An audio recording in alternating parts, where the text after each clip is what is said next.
C'était le 17 juin 1940, le général de Gaulle s'envolait dans le ciel de Mérignac, direction Londres. C'était ici, à la base aérienne 106, à 9 h du matin, et à la même heure, une cérémonie rappelait ce départ historique, en présence des autorités civiles et militaires, d'anciens combattants, mais aussi d'enfants venus de l'école voisine.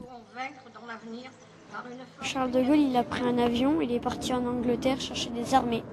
Les Allemands avaient envahi la France et donc il est allé en Angleterre demander des hommes pour la reprendre. C'est important pour vous? Oui, parce que sinon on ne serait pas là. C'est un moment historique.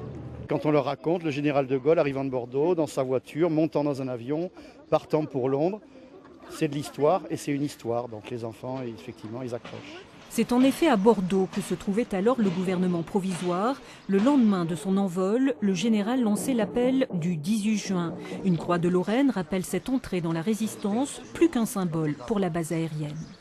La base aérienne traversait de sombres instants à ce moment-là, puisqu'avec la capitulation annoncée du gouvernement français, on se préparait à donner les clés de la base quelques mois après aux Allemands. Et donc oui, cette reconquête, ce départ qui annonçait ensuite une reconquête est une vraie fierté pour les militaires que nous sommes.